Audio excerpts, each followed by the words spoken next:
Hello friends, welcome to you in our YouTube channel science पर। देखिए, आज हम प्रीपोजिशंस के बारे में पढ़ेंगे। प्रीपोजिशंस क्या होती है? प्री मैंने पहले और पोजीशन मैंने स्थिति।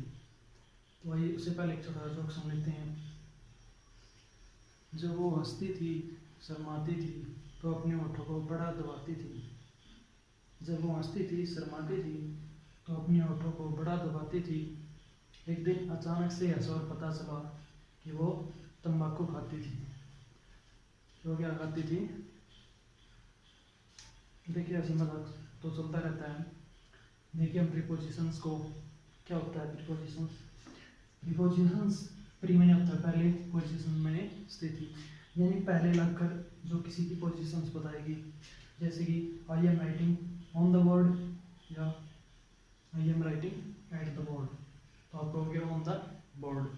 उसी प्रकार से जैसे कि बताइए, द बर्ड्स आर सीटिंग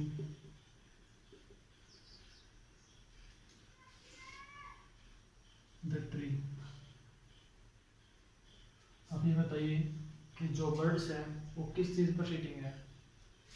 पहला आपका ऑप्शन है on the tree, B in the tree, C at the tree, D on in at. या तीन ही ठीक है, तीन में से आंसर है। यानी ये देखिए, अगर आप इसकी हिंदी बनाते हो तो आपको क्या लगेगा? द बर्ड्स आर सिटिंग, पक्षी बैठे हुए हैं किस चीज के ऊपर? On the tree. आपको सही लगेगा लेकिन ये सही नहीं है, इन द ट्री आएगा। ऐसा क्यों होगा? क्योंकि किसी भी चीज की अगर ब्रांचेज हो, इसका रोल क्या है इन द ट्री का? अगर किसी भी चीज की ब्रांच हो तो उन ब्रांचों के अंदर कोई चीज होगी तो इन आएगी। जैसे कि I am sitting in the chair, ना कि on the chair. On the chair तो उसके जो आर्म्स होंगी उनके ऊपर बैठोगे, यानी ऑन द नहीं आएगा। I am sitting in the chair, I am sitting in the bench, I am sitting on the bench भी हो सकता है, ठीक है, क्योंकि वो ऊपर से चौड़ा ज़्यादा होता है। तो इस प्रकार से हम आज इस टॉपिक में कुछ ऐसी इंटरेस्टिंग प्रीपोजिशंस के बारे में पढ़ेंगे। देखिए, ये जरूरी नहीं है कि आपने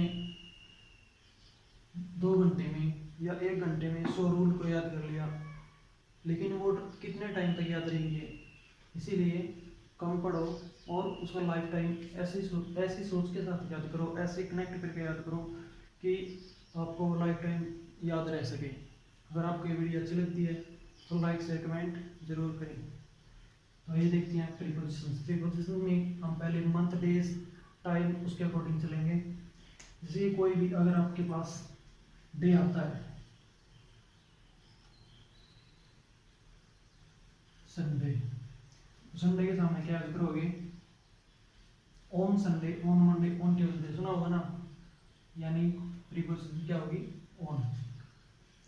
दूसरा, अगर मंथ आता है, मंथ क्या है?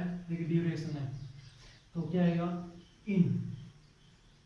इन जनवरी, इन फरवरी, इन मार्च, इन अप्रैल, इस प्रकार से। फिर आता है आपका ईयर, साल, इसमें क्या आएगा?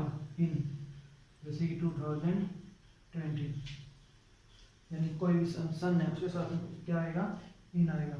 उससे पहले, यानी प्री क्या होता है? पहले, उससे पहले प्रीपोजिशन भरोगे तो क्या भेज जाएगी? इन। उसके बाद लोकेशन,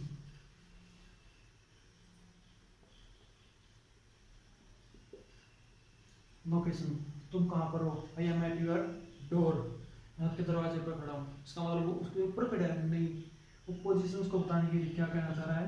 एट। जैसे I am live in the Gannaur, in Sonipat, in Haryana, but at Sonipat. बड़ी लोकेशन के लिए हम इन यूज कर सकते हैं, लेकिन छोटी लोकेशन के लिए एट विलेज। कौन सा? खेड़ी गुजर, यानी जो आपका विलेज है वो। फिर आपका 5वां पॉइंट आता है डेट, डेट कोई भी डेट आपकी, जैसे कि आज 11 जून है, तो क्या होगा, इससे पहले अगर प्रीपोजिशन भरोगे तो क्या भरी जाएगी, ऑन। ठीक है। एक और आता आपका टाइम के साथ, हो गया? नहीं, टाइम के साथ नहीं हुआ। टाइम 6 पॉइंट आपका टाइम, जैसे कि कोई सा टाइम 8 ओ क्लॉक है, 10 ओ क्लॉक, जो भी आप टाइम बताते हो वो उस टाइम के साथ क्या आएगा, एट। अब इन सभी को एक ही सेंटेंस के अंदर भरेंगे और आपको ये चीज क्लियर हो जाएंगी। ठीक है। अगर आपको चीज उतारनी है तो वीडियो को स्लो करके या एक जगह पर रोक करके आप इनको उतार सकते हो। अब मैं एक सेंटेंस लिखूंगा और इन सभी को आपको भरते जाना है एक साथ, एक ही सेंटेंस के अंदर।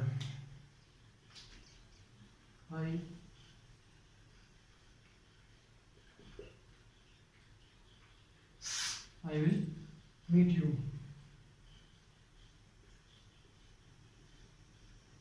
I will meet you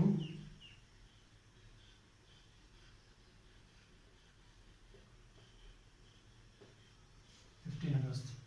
I will meet you 15 अगस्त।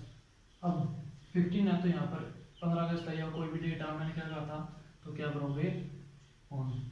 यहाँ पर आप टाइम को मान लो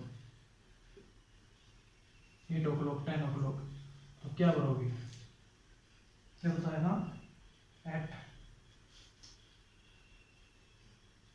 टाइम के लिए एट, इस प्रकार से टाइम के लिए at. I will meet you at 9 AM, मैं आपसे 9 बजे मिलूंगा। मंथ, मंथ के लिए क्या बताया था, इन, ड्यूरेशन है ना, और इन किसके लिए बताया था, ईयर के लिए। ठीक है। और किसके लिए क्या बताया था, डेट, आई में ईयर, लोकेशन, लोकेशन के लिए एट।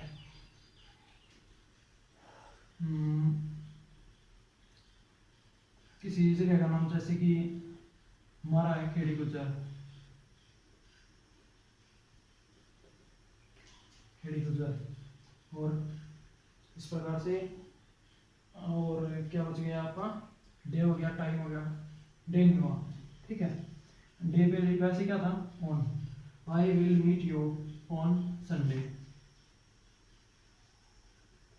मैं आपको संडे के दिन मिलूंगा, या संडे पर, संडे के दिन मिलूंगा। ठीक है। तो एक तो आपको इस बात का ध्यान रखना है कि प्रीपोजिशंस के अंदर आपको कभी भी या भी किसी भी ग्रामर के अंदर, इंग्लिश की जैसे ग्रामर है उस ग्रामर के अंदर आपको क्या करना है, हिंदी नहीं बनानी है। बहुत कम से कम कोशिश करनी है हिंदी को बनाने की, क्योंकि अगर प्रीपोजिशंस के अंदर आप हिंदी बनाने लगोगे तो वो चीज़ आपको गलत करवा देगी, आपकी बहुत सारी प्रीपोजिशंस गलत हो जाएंगी, और एक एक नंबर सिलेक्शन के लिए बहुत ज़रूरी होता है। तो इनको उतारना है, उतार लीजिए। चलिए चलते हैं नेक्स्ट पॉइंट पर। नेक्स्ट पॉइंट में हम अभी तक हम, अगर आपके अकॉर्डिंग देखी तो 6 रूल याद कर लिए, लेकिन हमने कुछ खास याद नहीं किया। जो हमारी लाइफ के अकॉर्डिंग था हमने वो चीज़ की, जैसे कि I will meet you on Sunday at your village at 9 o'clock in year 2020, जो भी। ठीक है। इस प्रकार से हमने उनको एक सेंटेंस के अंदर से कनेक्ट करके पढ़ा है। नेक्स्ट देखिए आपका, एक प्रीपोजिशन के अंदर होती है डेथ। मरण, जो डेथ होती है ना, वो 2 प्रकार से होगी, जैसे कि या तो एक्सीडेंट में होगी, ठीक है, ऐसा ना करे भगवान, एक्सीडेंट में होगी। दूसरी होगी फिर किसी बीमारी की वजह से। ठीक है, भाई वो बीमारी की वजह से मरा है, किसी बीमारी की वजह से मरेगा, स्पेलिंग मिस्टेक हो सकती है, थोड़ा सा ध्यान रख लेगा। एक्सीडेंट या डिजीज, किसी की डेथ हो रही है, यस, का आपके अकॉर्डिंग क्या है, सेकंड रूल है। अगर एक्सीडेंट होता है तो इन एक्सीडेंट वो मर गया, या she died of heart attack. देखो अगर डिजीज है, दोनों को एक साथ पढ़ो। अगर वो कह रहा है कि वो मरा किस चीज में, एक्सीडेंट में मरा तो इन, अगर किसी बीमारी की वजह से मरा तो डिजीज। तो देख लेना डेथ क्या होगी, दो प्रकार से होगी प्रीपोजिशंस के अंदर। डेथ क्या होती है दो प्रकार से, केवल प्रीपोजिशंस के अंदर कह रहा हूं मैं, दो प्रकार से होगी। अगर डेथ एक्सीडेंट में हो तो इन आएगा, डेथ किसी वजह से हो रही है तो ऑफ आएगा। अभी बताइए क्या आना चाहिए।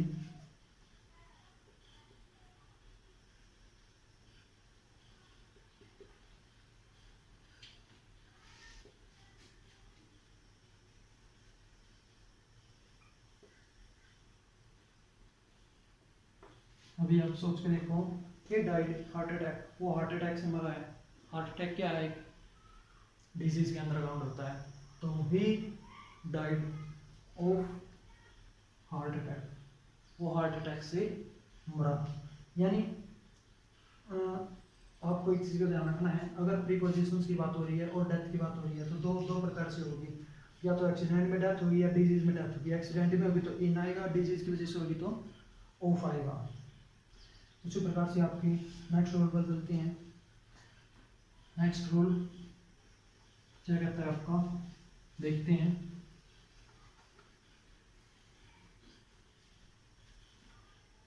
देखो एक आता है, जब हम किसी ऐसी चीज को एज ए इंस्ट्रूमेंट यूज करते हैं, जैसे कि मैं मार्कर को अगर लिखने के लिए यूज कर रहा हूं, तो ये मार्कर को मैं लिखने के लिए यूज कर रहा हूँ, राइटिंग के लिए, तो ये इसका जनरल रूल है, इसके साथ में कुछ नहीं आना चाहिए, ठीक है। लेकिन हम अगर मैंने इस मार्कर को एज ए इंस्ट्रूमेंट यूज किया किसी को मारने के लिए, ठीक है, या जैसे कि चाकू होता है उसका काम होता है फल सब्जियों को काटना, लेकिन अगर उसी से किसी की गर्दन काट दी जाए तो क्या हो जाएगा, वो एक इंस्ट्रूमेंट यूज हो जाएगा। पेन होता है लिखने के लिए होता है, लेकिन अगर किसी को पेन मार दिया जाए तो क्या हो जाएगा, वो इंस्ट्रूमेंट यूज हो जाएगा। यानी जब आप किसी चीज को एज ए इंस्ट्रूमेंट यूज करते हो तो उससे पहले आपको क्या यूज करना पड़ेगा, विद, ठीक है। लिख लेते हैं यहाँ पे INSTO। अगर आप किसी भी चीज को एज ए इंस्ट्रूमेंट यूज करते हो तो उससे पहले क्या यूज करना चाहिए आपको, विद। जैसे कि हो सकता है cut the Apple with a knife, उसने एक चाकू से सेब को काटा, जनरली सभी काटते हैं, लेकिन उसने एज ए इंस्ट्रूमेंट यूज किया उसको, ठीक है, उसको काटने के लिए इंस्ट्रूमेंट लगा लो या फिर वेपन्स लगा लो, टूल लगा लो, इन सभी के सामने क्या आना चाहिए, विद। अभी हमने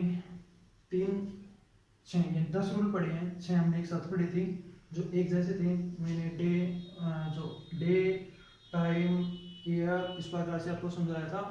दूसरे रूल में हमने डिजीज के बारे में पढ़ा था कि भाई डेथ दो प्रकार से होती है, डेथ और यानी जो डेथ होती है दो प्रकार से होती है, सॉरी, एक एक्सीडेंट में तो दूसरी डिजीज की वजह से। अगर एक्सीडेंट की वजह से हो रही है तो इन आएगा, किसी डिजीज की वजह से हो रही है तो एफ आएगा और ना ऑफ आएगा। और अगर तीसरा पॉइंट आपका ये है, तीसरा रूल, अगर जैसे कि हम किसी चीज को लिखने के लिए यूज कर रहे हैं सिंपल, तो लेकिन हम उसको एज ए इंस्ट्रूमेंट यूज कर रहे हैं, ठीक है, तो साथ में क्या आना चाहिए, with. As a instrument use किया है, वेपन यूज किया है, टूल यूज किया है, इसके साथ में लिखना इंस्ट्रूमेंट और क्या आना चाहिए, टूल्स या फिर वेपन्स। टूल वेपन्स, इस प्रकार से हम वेपन्स जो हथियार होते हैं, टूल इंस्ट्रूमेंट, उन सभी के साथ में क्या यूज करेंगे, विद। नेक्स्ट वीडियो में हम और 10 रूल को पढ़ने की कोशिश करेंगे, समझने की कोशिश करेंगे।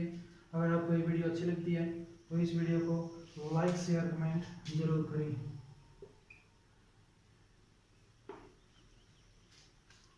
Thank you.